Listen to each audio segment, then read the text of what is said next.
Hello everyone. आप देख रहे हैं एनसीईआरटी विद छाया। अभी तक आपने मेरे चैनल को सब्सक्राइब नहीं किया है तो सब्सक्राइब ज़रूर से कर लें। तो आज हम पढ़ने वाले हैं कक्षा 4 की रिमझिम पाठ्य पुस्तक का 12वां चैप्टर सुनीता की पहिया कुर्सी।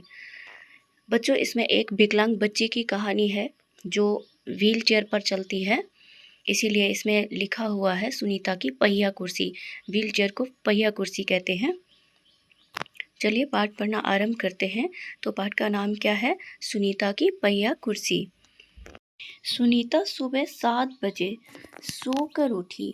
कुछ देर तो वह अपने बिस्तर पर ही बैठी रही। वह सोच रही थी कि आज उसे क्या क्या काम करने हैं।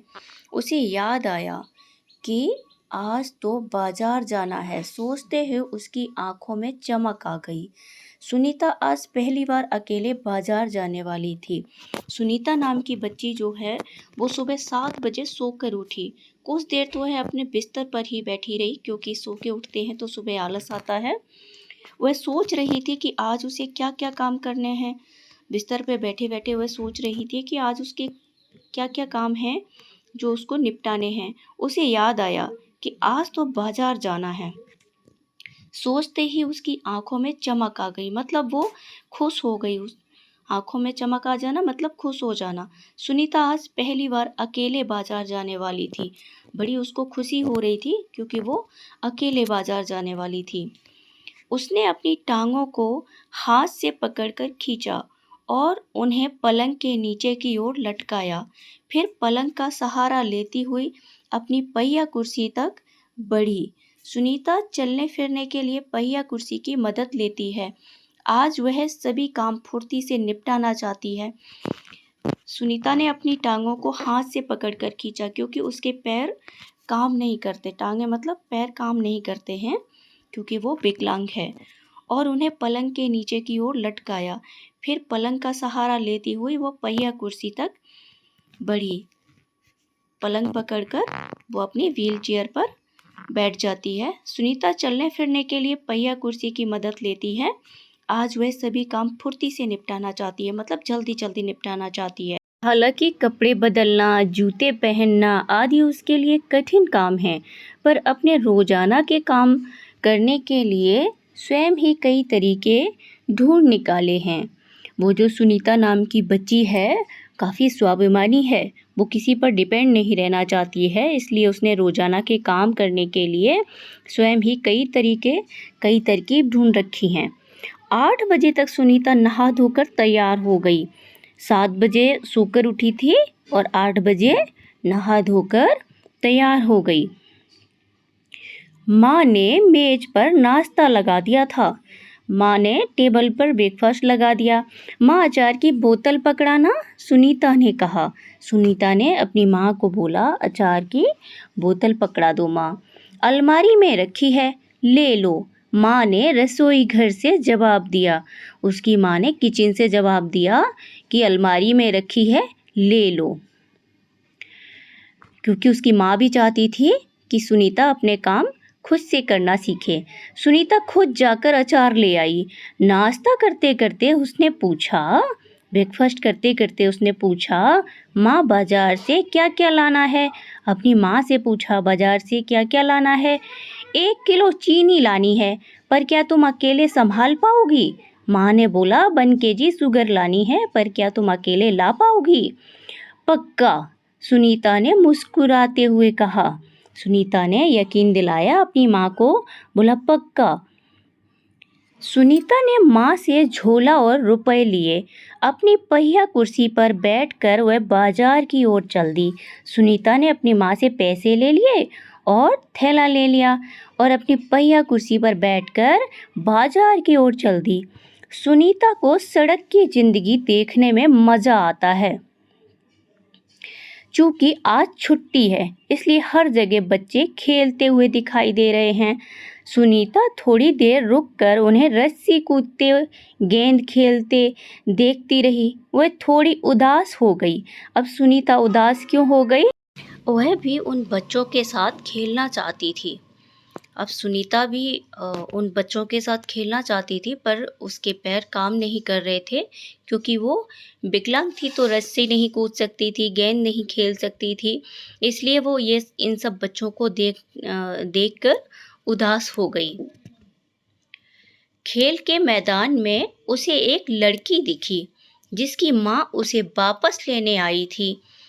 दोनों ने एक दूसरे को टुकुर टुकुर देखने लगे, मतलब एक दूसरे को घूर कर टकटकी बांधकर देखने लगे। फिर सुनीता को एक लड़का दिखा। उस बच्चे को बहुत सारे बच्चे छोटू छोटू बुलाकर चिढ़ा रहे थे। उस लड़के का कद का बाकी बच्चों से बहुत छोटा था। सुनीता को यह सब बिल्कुल अच्छा नहीं लगा। सुनीता को एक लड़का दिखा, उसका अन्य बच्चों से, दूसरे बच्चों से कद छोटा था। उसको छोटू छोटू कह के बुला रहे थे। तो सुनीता ने ये सब देखा और उसको बिल्कुल अच्छा नहीं लगा। रास्ते में कई लोग सुनीता को देखकर मुस्कुराए, मतलब स्माइल पास की, जबकि वह उन्हें जानती तक नहीं थी।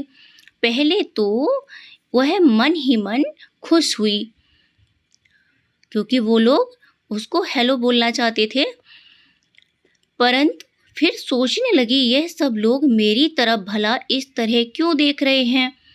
पहले तो मन ही मन वो खुश हुई और फिर सोचने लगी कि ये सब मेरी तरफ क्यों देख रहे हैं। खेल के मैदान वाली छोटी लड़की सुनीता को दोबारा कपड़ों की दुकान के सामने खड़ी मिली। जो खेल के मैदान में छोटी लड़की दिखी थी वो सुनीता को दोबारा कपड़ों की दुकान पे फिर से सामने खड़ी मिली। उसकी माँ कुछ कपड़े देख रही थी। तुम्हारे पास यह अजीब सी चीज क्या है? उस लड़की ने सुनीता से पूछा। यह तो बस एक, सुनीता जवाब देने लगी, परंतु उस लड़की की माँ ने गुस्से में आकर लड़की को सुनीता से दूर हटा दिया। वो बच्ची सुनीता के पास आई और उसने व्हील चेयर के बारे में पूछा, तुम्हारे पास ये अजीब सी चीज क्या है, मतलब वस्तु क्या है? यह तो बस एक, बस इतना सुनीता ने बोल पाया और उस लड़की की माँ ने गुस्से में आकर लड़की को सुनीता से दूर हटा दिया। इस तरह का सवाल नहीं पूछना चाहिए फरीदा, अच्छा नहीं लगता, माँ ने कहा। उसकी माँ ने, उस बच्ची का नाम फरीदा था, उसकी माँ ने उसको समझाया इस तरह का सवाल नहीं पूछना चाहिए। मैं दूसरे बच्चों से अलग नहीं हूँ, सुनीता ने दुखी होकर कहा। उसे फरीदा की माँ का व्यवहार समझ में नहीं आया। सुनीता ने कहा मैं दूसरे बच्चों से अलग नहीं हूँ। सुनीता थोड़ा दुखी हो गई, उसे फरीदा की माँ का व्यवहार समझ में नहीं आया। फरीदा की माँ ने उसको इसलिए रोक दिया कि उसको बुरा लगेगा, इसलिए उससे व्हीलचेयर के बारे में मत पूछो। अंत में सुनीता बाजार पहुंच गई, मतलब फाइनली सुनीता बाजार पहुंच गई। दुकान में घुसने के लिए उसे सीढ़ियों पर चढ़ना था।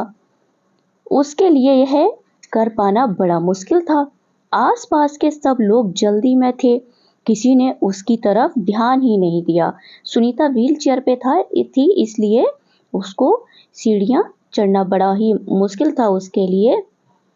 आसपास के लोग बड़ी जल्दी में होते हैं मार्केट में, उसकी तरफ किसी ने भी ध्यान नहीं दिया। अचानक जिस लड़के को छोटू कहकर चिढ़ाया जा रहा था वह उसके सामने आकर खड़ा हो गया। अब वही वाला बच्चा आ गया जिसको छोटू छोटू कहकर बाकी के बच्चे चिढ़ा रहे थे। मैं अमित हूँ, उसने अपना परिचय दिया कि मैं अमित हूँ, क्या मैं तुम्हारी कुछ मदद कर सकता हूँ? अमित ने पूछा, क्या मैं तुम्हारी कुछ मदद करूं? मेरा नाम सुनीता है। सुनीता ने राहत की सांस ली और मुस्कुरा कर बोली, पीछे के पैडल को पैर से जरा दबाओगे? सुनीता ने भी अपना नाम बताया, बोला मेरा नाम सुनीता है, और उसने राहत की सांस ली, मतलब उसको थोड़ा सा सुकून आया कि कोई तो मेरे पास आया मेरी हेल्प के लिए। तो उसने उसको बोला, बच्चे को पीछे के पैडल को पैर से जरा दबाओगे? ये देखिए, ये इसमें ये पीछे पैडल लगा हुआ है इसकी व्हील चेयर में। तो सुनीता इसी को दबाने को बोल रही है। जो पैडल लगा हुआ है ना, ये पैर रखा है बच्चे का, इसी पैडल को दबाने के लिए बोल रही है। हाँ हाँ जरूर, कहते हुए अमित ने पहिया कुर्सी को टेढ़ा करके उसके अगले पहियों को पहली सीढ़ी पर रखा। अमित ने बोला हाँ हाँ जरूर, मैं जरूर से करूँगा। फिर उसने पिछले पहियों को भी ऊपर चढ़ाया। सुनीता ने अमित को धन्यवाद दिया और कहा अब मैं दुकान तक खुद पहुंच सकती हूँ। सुनीता ने उसको थैंक यू बोला और कहा अब मैं दुकान तक खुद से पहुंच जाऊंगी। दुकान में पहुंचकर सुनीता ने 1 किलो चीनी मांगी। दुकानदार उसे देखकर मुस्कुराया। चीनी की थैली पकड़ने के लिए उसने हाथ आगे बढ़ाया ही था कि दुकानदार ने थैली उसकी गोद में रख दी। सुनीता ने गुस्से से कहा मैं भी दूसरों की तरह खुद अपने आप सामान ले सकती हूँ। सुनीता दुकान पर पहुंची और उसने 1 केजी शुगर ली और दुकानदार उसे देखकर मुस्कुराया, मतलब उसने स्माइल पास की और वो चीनी की थैली उसने पकड़ने के लिए हाथ बढ़ाया तो दुकानदार ने उसको अलग समझा बाकी के बच्चों से, क्योंकि उसके पैरों में प्रॉब्लम थी, इसलिए उसने उसकी गोद में वो थैली रख दी। सुनीता को गुस्सा आ गया, मैं भी दूसरों की तरह खुद अपने काम कर सकती हूँ। उसे दुकानदार का व्यवहार बिल्कुल अच्छा नहीं लगा। चीनी लेकर सुनीता और अमित बाहर निकले।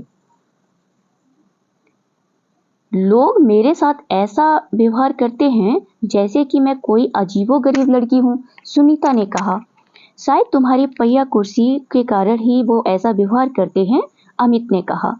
अमित ने कहा कि शायद ये जो तुम पहिया कुर्सी पर बैठी हुई हो इसलिए ऐसा व्यवहार करते हैं, पर इस कुर्सी में भला ऐसा क्या खास बात है? मैं तो बचपन से ही हूँ, इस कुर्सी पर बैठकर ही चलाती हूँ, सुनीता ने कहा। अमित ने पूछा पर तुम इस पर क्यों बैठती हो? अमित ने सुनीता से पूछा तुम इस पर क्यों बैठती हो? मैं पैरों से चल ही नहीं सकती, पर इस पहिया कुर्सी के पहियों को घुमाकर ही चल फिर पाती हूँ, लेकिन फिर भी मैं दूसरे बच्चों से अलग नहीं हूँ। सुनीता ने बोला मैं पैरों से चल ही नहीं सकती, इस पहिया कुर्सी के पहियों को घुमाकर ही चल फिर पाती हूँ, लेकिन फिर भी मैं दूसरे बच्चों से बिल्कुल भी अलग नहीं हूँ। मैं वो सारे काम कर सकती हूँ जो दूसरे बच्चे करते हैं, सुनीता ने कहा। अमित ने अपना सिर ना में हिलाया और कहा मैं भी वो सारे काम कर सकता हूँ जो दूसरे बच्चे कर सकते हैं, पर मैं भी दूसरे बच्चों से अलग हूँ, इसी तरह तुम भी अलग हो। अमित ने अपना सिर ना में हिलाया और कहा मैं भी वो सारे काम कर सकता हूँ जो दूसरे बच्चे कर सकते हैं, पर मैं भी दूसरे बच्चों से अलग हूँ क्योंकि उसकी हाइट कम थी, इसी तरह तुम भी अलग हो। सुनीता ने कहा नहीं, हम दोनों दूसरे बच्चों जैसे ही हैं। सुनीता ने उसको बोला नहीं नहीं, हम दोनों दूसरे बच्चों से जैसे ही हैं। अमित ने दोबारा अपना सिर ना में हिलाया और कहा देखो तुम पहिया कुर्सी पर बैठकर चलती हो, मेरा कद बहुत छोटा है, हम दोनों ही बाकी लोगों से कुछ अलग हैं। अमित ने फिर से उसको समझाया, बोला देखो तुम पहिया कुर्सी पर चलती हो और मेरा कद छोटा है, हम दोनों बाकी लोगों से बिल्कुल अलग हैं। सुनीता कुछ सोचने लगी, उसने अपनी पहिया कुर्सी आगे की ओर खिसकाई। अमित भी उसके साथ साथ चलने लगा। सड़क पार करते समय सुनीता को फरीदा फिर नजर आई। इस बार फरीदा ने कोई सवाल नहीं पूछा। सड़क जब क्रॉस कर रही थी तो उसको वही वाली बच्ची, फरीदा नाम की बच्ची फिर से नजर आई, पर इस बार फरीदा ने उससे कोई सवाल नहीं पूछा था क्योंकि उसकी मां ने उसको मना कर दिया था। अमित झट से सुनीता की पहिया कुर्सी के पीछे चढ़ गया, फिर दोनों पहिया कुर्सी पर सवार होकर तेजी से सड़क पर आगे बढ़े। फरीदा भी उसके साथ साथ दौड़ी और इस बार उन्हें घूरा, परंतु अब सुनीता को उनकी परवाह नहीं थी, मतलब कोई फर्क नहीं पड़ रहा था। जो लोग घूर रहे थे उनके घूरने से कोई फर्क नहीं पड़ रहा था कि लोग मेरे बारे में क्या सोचते हैं। मैं जैसी भी हूँ अच्छी हूँ, मैं अपने काम खुद से कर लेती हूँ, वही मेरे लिए बहुत ज़्यादा महत्वपूर्ण है और कुछ भी मेरे लिए इम्पोर्टेंट नहीं हूँ। तो आई होप बच्चों समझ में आ गया होगा।